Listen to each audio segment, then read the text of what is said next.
Hello दोस्तों, आप सभी का एक बार फिर से बहुत बहुत स्वागत है आपके अपने यूट्यूब चैनल पे जिसका नाम है आई स्टूडेंट प्लस। जैसा कि आप सभी जानते हैं, इस सीरीज़ के अंतर्गत हम सभी जीएस के टॉप 20 एमसीक्यूज़ के बारे में डिस्कस कर रहे हैं जो कि किसी न किसी एग्ज़ाम में पूछे जा चुके हैं या फिर पूछे जाने के हाईली चांसेस है। सो इस वीडियो को एंड तक देखिएगा और अपना स्कोर ज़रूर बताइएगा कि आपके आउट ऑफ 20 कितने सही हो रहे हैं, जिससे आपका विश्लेषण हो सके। तो चलिए बिना टाइम वेस्ट करते हुए इस वीडियो की शुरुआत करते हैं। इस सेशन का पहला क्वेश्चन है क्वेश्चन नंबर फर्स्ट क्या बोल रहा है? The gentle giant of the sea. क्या बोल रहा है? The gentle giant of the sea के नाम से निम्नलिखित में से कौन सा प्रसिद्ध है? आपके ऑप्शन सामने दिए हैं। ऑप्शन ए समुद्री शेर, ऑप्शन बी समुद्री गाय, ऑप्शन सी समुद्री मच्छर या फिर ऑप्शन डी घड़ियाल। आपको बताना है the gentle giant of the sea निम्नलिखित में से किसे कहा जाता है। चलिए, अगर इसका आंसर आपको पता है तो कमेंट सेक्शन में टाइप करते जाइएगा। फिलहाल इसका करेक्ट आंसर हो जाएगा ऑप्शन नंबर बी समुद्री गाय। एक्चुअल में समुद्री गाय ये जानवर नहीं है, कोई गाय नहीं है, एक फिश का नाम है। क्या? ये एक मछली है। इसका दूसरा भी नाम है, इसको बोलते हैं ड्यूगोंग। क्या बोलते हैं? ड्यूगोंग। समुद्री गाय कहने के पीछे मेन रीज़न है, ये जो फिश होती है ये शाकाहारी प्रवृत्ति की होती है, मतलब ये घास खाती है। जैसे कि गाय घास खाती है वैसे ये मछली भी है, ये घास खाती है, मतलब शाकाहारी है, इसलिए इसको समुद्री गाय भी कहा जाता है। यह एक समुद्री स्तनधारी जीव है। वैसे तो ये दुनिया के 37 देशों में पाए जाते हैं, पर भारत में मन्नार की खाड़ी, कच्छ की खाड़ी, पाक खाड़ी और अंडमान निकोबार द्वीप समूह के आसपास ये पाई जाती हैं। आंसर क्या हो जाएगा? इसका ऑप्शन बी करेक्ट हो जाएगा, समुद्री गाय। इसको क्या बोलते हैं? The gentle giant of the sea. चलिए नेक्स्ट क्वेश्चन पे चलते हैं। अगला प्रश्न क्या बोल रहा है? क्वेश्चन नंबर 2 अश्रु गैस या फिर इसको क्या बोलते हैं? आंसू गैस। आंसू गैस क्या है? आपके ऑप्शन है option A ammonia, option B chlorine, option C hydrogen carbide या फिर ऑप्शन डी हाइड्रोजन सल्फाइड। चलिए बताइए अश्रु गैस क्या है, इसमें से कौन सा ऑप्शन करेक्ट हो जाएगा? तो इसका करेक्ट आंसर हो जाएगा ऑप्शन नंबर ए। कौन सा करेक्ट हो जाएगा? Option number A ammonia. Ammonia एक क्षारीय गैस होता है। ये क्या होता है? एक क्षारीय गैस होता है। आंसू गैस और कृत्रिम रेशे बनाने के लिए अमोनिया का प्रयोग किया जाता है। वैसे अमोनिया गैस की खोज सर्वप्रथम 1771 में हुई थी। 1771 में प्रिस्टले ने किससे किया था? अमोनियम क्लोराइड को चूने के साथ गर्म करके प्राप्त किया था, राइट। तो फिलहाल इसका आंसर क्या हो जाएगा? ऑप्शन ए अमोनिया अश्रु गैस। चलिए नेक्स्ट क्वेश्चन पे चलते हैं। अगला क्वेश्चन है क्वेश्चन नंबर थर्ड क्या बोल रहा है? जंग लगने से लोहे के भार में क्या परिवर्तन होता है? आपके ऑप्शन हैं ऑप्शन ए बढ़ता है, ऑप्शन बी घटता है, ऑप्शन सी वही रहता है या फिर ऑप्शन डी पहले बढ़ता है फिर घटता है। चलिए बताइए, जब लोहे में जंग लगता है तो उसके वेट में क्या इफेक्ट पड़ता है? उसका भार, लोहे का भार बढ़ता है या घटता है या वही रहता है या फिर पहले बढ़ता है फिर घटता है? क्या है इसका करेक्ट आंसर? क्या हो जाएगा? चलिए बताइए, कमेंट सेक्शन में आंसर टाइप कीजिएगा आप सभी। तो इसका करेक्ट आंसर हो जाएगा ऑप्शन ए। जब लोहे में जंग लगता है तो क्या होता है? उसका वेट बढ़ जाता है, राइट। जब लोहा ऑक्सीजन तथा पानी के साथ क्या करता है? जब लोहा ऑक्सीजन और जब ह्यूमिडिटी होती है एटमॉस्फेयर में, ह्यूमिडिटी प्लस ऑक्सीजन के साथ अभिक्रिया करता है तो आयरन हाइड्रोक्साइड बनाता है। यह आयरन हाइड्रोक्साइड सूखने के बाद फेरिक ऑक्साइड बनाता है, फेरिक ऑक्साइड, उसे हम क्या बोलते हैं? हम लोग उसी को ही जंग बोलते हैं, फेरिक ऑक्साइड, राइट। चलिए फिलहाल इसका आंसर क्या हो जाएगा? Option A. और एक चीज़ और, जो लोहे में जंग लगना है ये कौन सी अभिक्रिया है? रासायनिक या फिर भौतिक? अब समझते हैं रासायनिक अभिक्रिया और भौतिक अभिक्रिया किसको बोलते हैं। भौतिक अभिक्रिया ऐसी अभिक्रिया होती है जो रिवर्सिबल होती है, मतलब दूध से दही बनना। ये क्या है? ये भौतिक अभिक्रिया नहीं है। क्यों? क्योंकि दूध से दही तो बन जाएगा लेकिन दही से वापस दूध नहीं बनेगा। ये केमिकल रिएक्शन है, मतलब रासायनिक अभिक्रिया है। जल में चीनी का घुल जाना ये एक भौतिक अभिक्रिया है। इसके विपरीत दूध से दही बनना क्या है? या फिर जंग लगना, लोहे पे जंग लगना, ये रासायनिक अभिक्रिया है, राइट। फिलहाल इसका आंसर हो जाएगा ऑप्शन ए। चलिए नेक्स्ट क्वेश्चन पे चलते हैं। क्वेश्चन नंबर 4 क्या बोल रहा है? इंडिया डिवाइडेड नामक पुस्तक की रचना किसने की थी? चलिए बताना है आपको। आपके ऑप्शन है option A Rajendra Prasad, option B Annie Besant, option C Jawaharlal Nehru या फिर ऑप्शन डी महात्मा गांधी। चलिए बताइए, इंडिया डिवाइडेड ये बुक किसने लिखा था? तो इसका करेक्ट आंसर हो जाएगा ऑप्शन ए, भारत के प्रथम राष्ट्रपति डॉक्टर राजेंद्र प्रसाद जी ने। इनकी बुक है इंडिया डिवाइडेड। एनी बेसेंट की 2 बुक्स हैं, मैंने लास्ट सेशन में बताया था कौन सी न्यू इंडिया और कॉमनवेल्थ। 2 बुक्स है जो काफ़ी एग्जाम में पूछता रहता है। बाकी जवाहरलाल नेहरू का डिस्कवरी ऑफ इंडिया आप सभी जानते ही होंगे।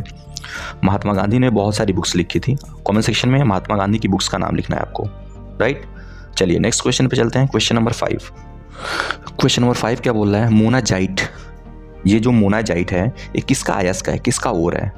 आपको बताना। आपके ऑप्शंस क्या हैं? Option A titanium, option B iron, option C thorium या फिर ऑप्शन डी, यहाँ पे डी होना चाहिए, ऑप्शन डी एल्यूमिनियम। चलिए बताइए मोनाजाइट किसका अयस्क है? तो इसका करेक्ट आंसर हो जाएगा ऑप्शन नंबर सी, थोरियम का। थोरियम क्या है? यह एक रेडियो एक्टिव पदार्थ है। जैसे यूरेनियम होता है उसी के विकल्प के रूप में हम लोग यूज़ कर सकते हैं थोरियम को। तो मोनाजाइट और थायोराइट परमाणु ईंधन के रूप में प्रयुक्त किए जाने वाले खनिज तत्व थोरियम के अयस्क हैं। एक और इसका अयस्क होता है, जैसे मोनाजाइट हो गया वैसे ही थायोराइट होता है, थोरियम का ही अयस्क। मोनाजाइट जिसमें 18% थोरियम होता है, मोनाजाइट में 18% क्या होता है? थोरियम पाया जाता है। भारत के केरल और मद्रास के समुद्र तट की बालू में प्रचुर मात्रा में ये पाया जाता है। ये कहाँ पाया जाता है? जो साउथ इंडिया है उसमें केरला और चेन्नई या फिर तमिलनाडु के कोस्ट पे जो बालू पाया जाता है समुद्र में, उसमें ये प्रचुर मात्रा में पाया जाता है। विश्व के थोरियम के इस अयस्क की सर्वाधिक मात्रा भारत और पश्चिमी अफ्रीका में पाई जाती है, राइट। तो चलिए इसका आंसर क्या हो जाएगा? फिलहाल इसका आंसर हो जाएगा ऑप्शन ए, थोरियम। चलिए नेक्स्ट क्वेश्चन पे चलते हैं। अगला प्रश्न है क्वेश्चन नंबर 6। क्वेश्चन नंबर 6 क्या बोल रहा है? जब कोई वस्तु ऊपर से गिराई जाती है तो उसका भार क्या होता है, उसके भार में क्या परिवर्तन होता है? आपके ऑप्शन है ऑप्शन ए 0, मतलब कोई परिवर्तन नहीं होता है, ऑप्शन बी अपरिवर्तित होता है, ऑप्शन सी परिवर्तनशील होता है मतलब चेंज होता रहता है, या फिर ऑप्शन डी अनंत। बताइए, जब कोई भी वस्तु ऊपर से नीचे गिराई जाती है तो उसके भार में क्या प्रभाव पड़ता है? उसके भार में कोई चेंजेस होता है, बढ़ता है, घटता है या फिर क्या परिवर्तन होता है? आपके ऑप्शंस सामने है, इसमें से करेक्ट ऑप्शन चूज करना है। करेक्ट आंसर बताइए आप सभी। तो इसका करेक्ट आंसर हो जाएगा ऑप्शन सी, परिवर्तनशील। ये चेंज होता रहता है। क्यों? देखिए, जब कोई वस्तु ऊपर से नीचे गिराई जाती है तो उसके भार में, तो उसका भार जो होता है वस्तु के द्रव्यमान और गुरुत्वीय त्वरण g के गुणनफल के बराबर होता है। मतलब W = होता है m × g। यहाँ पे m हमेशा कांस्टेंट रहता है, कहीं पे भी m द्रव्यमान हमेशा कांस्टेंट रहता है, जबकि गिरने की स्थिति में g की वैल्यू होती है एक समान होती है, जिससे g के मान में तो परिवर्तन नहीं होता, लेकिन वेग त्वरण g के कारण लगातार बढ़ता रहता है। जो वेलोसिटी है g की वजह से हमेशा बढ़ता रहता है। इस प्रकार mg मतलब ये वाला जो है mg भाग परिवर्तित होता रहता है। वस्तु का द्रव्यमान समान रहता है जबकि वस्तु का भार विभिन्न स्थानों पर भिन्न भिन्न होता है। इसका मतलब ये परिवर्तित होता रहता है। सो इसका करेक्ट आंसर सी हो जाएगा, राइट। चलिए नेक्स्ट क्वेश्चन पे चलते हैं। Question number 7। क्वेश्चन नंबर 7 क्या बोल रहा है? पुराणों में किसे सर्वशत्रांतक की उपाधि प्राप्त है? सर्वशत्रांतक मतलब सभी क्षत्रियों का नाश करने वाला। जो भगवान परशुराम थे, भगवान परशुराम, उनको सभी क्षत्रियों, उन्होंने 21 बार जो पृथ्वी थी क्षत्रिय विहीन कर दिया था। तो पुराणों में किसे? आपके ऑप्शन है option A Samrat Ashok, option B Firoz Shah Tughlaq, option C Prithviraj Chauhan या फिर ऑप्शन डी महापद्म नंद। इसमें से किसको सर्वशत्रांतक की उपाधि प्राप्त थी उस टाइम या फिर प्राप्त है?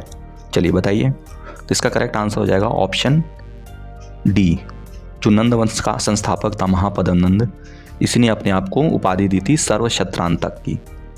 मतलब भगवान परशुराम के समान ही सभी क्षत्रियों का नाश करने वाला, राइट। नेक्स्ट क्वेश्चन चलते हैं। Question number 8। क्वेश्चन नंबर 8 क्या बोल रहा है?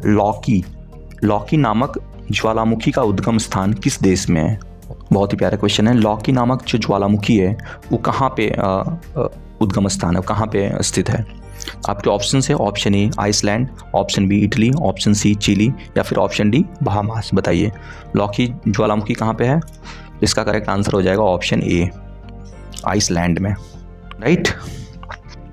और इटली की तीन ज्वालामुखी उद्गम स्थान है।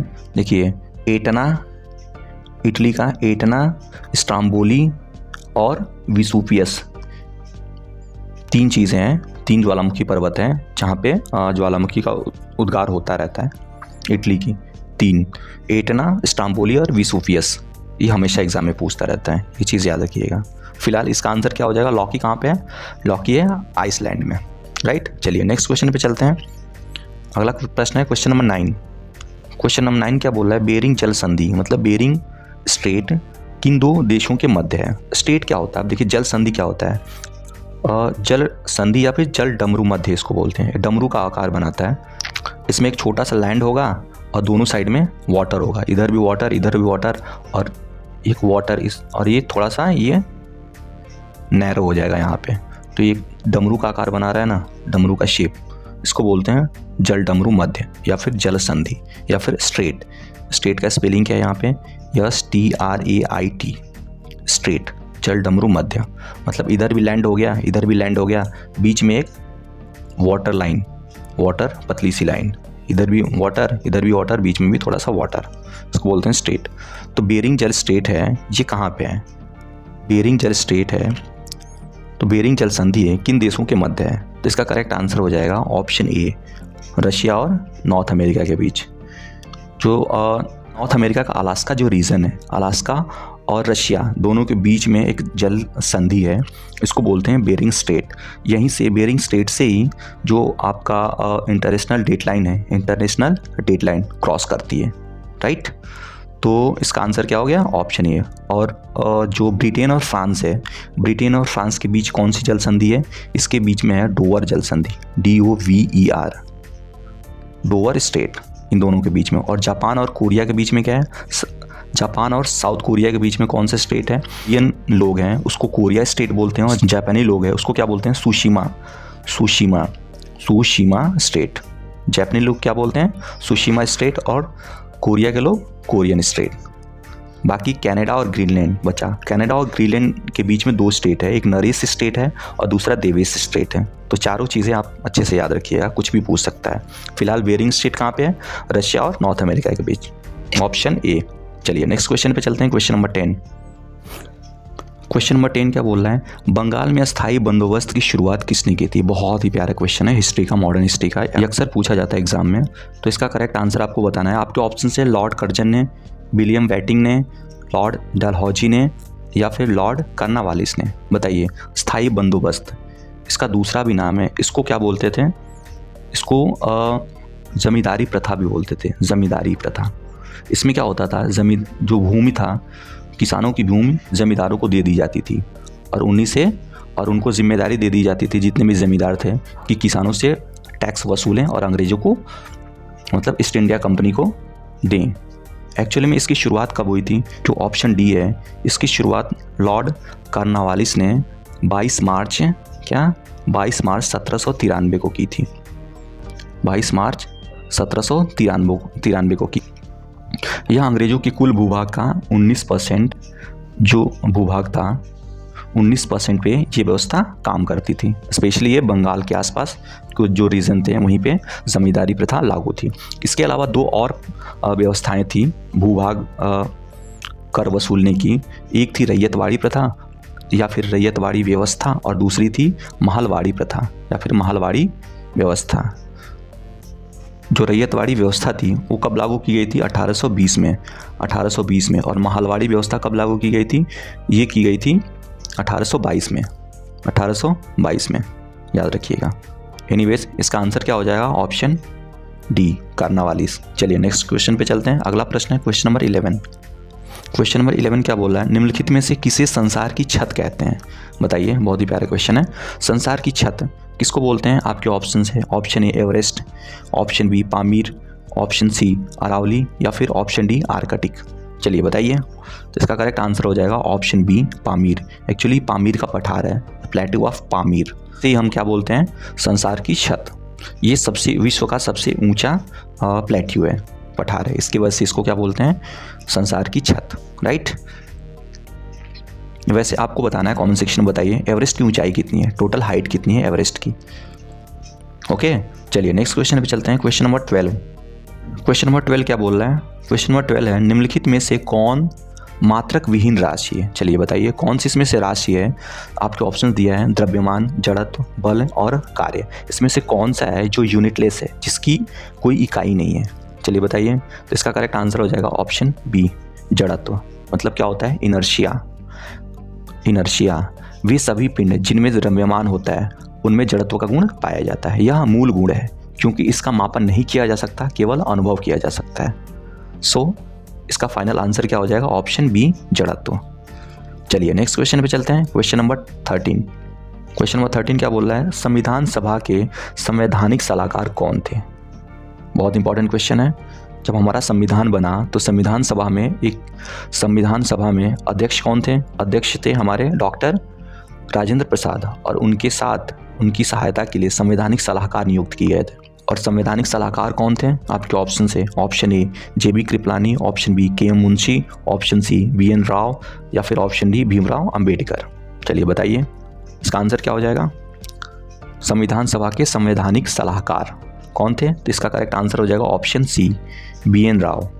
बाकी जो डॉक्टर भीमराव अंबेडकर थे, ये कौन थे? ये ड्राफ्टिंग कमेटी के अध्यक्ष थे। जो प्रारूप समिति ड्राफ्टिंग कमेटी, इसके अध्यक्ष थे। इसका आंसर ऑप्शन सी हो जाएगा। चलिए नेक्स्ट क्वेश्चन में चलते हैं। अगला प्रश्न है क्वेश्चन नंबर 14। क्वेश्चन नंबर 14 क्या बोल रहा है? फिलिप कर्व अप्रोच, जो फिलिप वक्र अप्रोच है, ये किससे संबंधित है? आपके ऑप्शन से ये इकोनॉमी का क्वेश्चन है, बहुत इंपॉर्टेंट। ऑप्शन ए मुद्रास्फीति और रोजगार, ऑप्शन बी महंगाई और बढ़ती मुद्रास्फीति, option C dollar in rupees, option D व्यापार संतुलन पर अवमूल्यन। बताइए फिलिप कर्व किससे संबंधित है? तो इसका करेक्ट आंसर हो जाएगा ऑप्शन ए, जो फिलिप कर्व है। फिलिप कर्व एक्चुअली क्या है? यह मुद्रास्फीति और रोजगार के बीच में एक रिलेशन दर्शाता है, संबंध दर्शाता है। इसको बोलते हैं हम फिलिप कर्व। इधर लिखते हैं इन्फ्लेशन और दूसरे साइड में एम्प्लॉयमेंट, राइट। चलिए फिलहाल इसका आंसर ऑप्शन ए है। चलिए नेक्स्ट क्वेश्चन पे चलते हैं। Question number 15। क्वेश्चन नंबर 15 क्या है? सुभाष चंद्र बोस को देश नायक की उपाधि किसने दी थी? किसने सुभाष चंद्र बोस को देश नायक कह के पुकारा था? आपके ऑप्शन से option A Lala Lajpat Rai, option B Mahatma Gandhi, option C Bal Gangadhar तिलक, या फिर ऑप्शन डी गुरुदेव रविंद्रनाथ टैगोर। चलिए बताइए सुभाष चंद्र बोस जी को किसने देश नायक बोला था? तो इसका करेक्ट आंसर हो जाएगा ऑप्शन डी, गुरुदेव रविंद्रनाथ टैगोर। इन्होंने जनगण मन की रचना की थी। इनकी प्रसिद्ध बुक है गीतांजलि, जो कि 1913 में गीतांजलि के लिए इनको नोबेल पुरस्कार प्राप्त हुआ था। ये फर्स्ट इंडियन थे, पहले भारतीय थे जिनको नोबेल पुरस्कार प्राप्त हुआ था गीतांजलि लिखने की वजह से, राइट। चलिए नेक्स्ट क्वेश्चन पे चलते हैं। अगला प्रश्न है क्वेश्चन नंबर 16। क्वेश्चन नंबर 16 क्या है? केंद्र में द्वैध शासन की स्थापना किस एक्ट के तहत की गई थी? चलिए बताइए। आपके ऑप्शन से ऑप्शन ए भारतीय प्रशासन अधिनियम 1919, भारतीय प्रशासन अधिनियम 1935, 1853 ईस्वी का चार्टर अधिनियम, या फिर 1833 ईस्वी का चार्टर अधिनियम। चलिए बताइए केंद्र में द्वैध शासन की स्थापना। केंद्र में द्वैध शासन की स्थापना और राज्य में द्वैध शासन की स्थापना दो अलग अलग चीज़ें हैं। तो केंद्र में कब की गई थी? इसका ऑप्शन बी इसका करेक्ट हो जाएगा 1935 में। 1935 में केंद्र में द्वैध शासन की स्थापना की गई थी इस एक्ट के द्वारा। बाकी जो 1919 वाला एक्ट था, इसमें राज्यों में द्वैध शासन की शुरुआत कर दी गई थी इसके तहत, 1919 के तहत। फिलहाल इसका आंसर क्या हो जाएगा? इस क्वेश्चन का आंसर, चूंकि ये केंद्र में द्वैध शासन की स्थापना की बात कर रहा है, तो इसका करेक्ट आंसर ऑप्शन बी हो जाएगा, इंडियन रेगुलेशन एक्ट 1935। ओके, चलिए नेक्स्ट क्वेश्चन पे चलते हैं। Question number 17। क्वेश्चन नंबर 17 क्या बोल रहा है? भारतीय संविधान सभा में झंडा समिति के अध्यक्ष किसको नियुक्त किया गया था? तो संविधान सभा था, उसमें झंडा समिति के अध्यक्ष कौन थे? अभी मैंने बताया प्रारूप समिति के अध्यक्ष कौन थे? डॉक्टर भीमराव अंबेडकर। वैसे ही झंडा समिति के अध्यक्ष कौन थे? आपके ऑप्शंस दिया है यहाँ पे, JB Kripalani, doctor Rajendra Prasad, doctor Bhimrao Ambedkar, या फिर ऑप्शन डी। ऑप्शन डी क्या है? वल्लभ भाई पटेल। बताइए झंडा समिति के अध्यक्ष कौन थे? एक क्वेश्चन पूछ चुका है एग्जाम में, रिपीटेड क्वेश्चन है। इसका करेक्ट आंसर हो जाएगा option number A, JB Kripalani. इसको याद रखिएगा आप, मोस्ट इंपॉर्टेंट है। ओके, चलिए नेक्स्ट क्वेश्चन पे चलते हैं। अगला प्रश्न, क्वेश्चन नंबर 18। क्वेश्चन नंबर 18 क्या बोल रहे हैं? भारतीय संविधान में समवर्ती सूची की संकल्पना किस देश के संविधान से लिया गया है? बताइए। जैसा कि आप सभी जानते हैं, भारत के संविधान की 7वीं अनुसूची केंद्र सरकार और राज्य सरकार के बीच शक्तियों के विभाजन से संबंधित है। इसमें 3 सूचियां दी गई हैं, संघ सूची, राज्य सूची और समवर्ती सूची। संघ सूची में उल्लेखित विषयों पे कानून बनाने का अधिकार केंद्र सरकार को है। राज्य सूची में जितने भी सब्जेक्ट दिए गए हैं, जितने भी विषय हैं, उन पे केंद्र सरकार, उस पर कौन कानून बना सकता है? उस पर राज्य सरकार कानून बना सकती है। और बाकी समवर्ती सूची जो है, ये कॉन्करेंट लिस्ट है, इस पर कानून बनाने का अधिकार दोनों का है। इसमें केंद्र सरकार और राज्य सरकार दोनों चाहे तो कानून इस विषय पे बना सकती है। तो ये जो लिया गया है, किस देश से लिया गया है? आपके ऑप्शन दिए हैं यहाँ पे। ऑप्शन ए है Australia, option B USA, option C Ireland, या फिर ऑप्शन डी साउथ अफ्रीका, या फिर दक्षिण अफ्रीका। चलिए बताइए। इसका करेक्ट आंसर हो जाएगा ऑप्शन ए।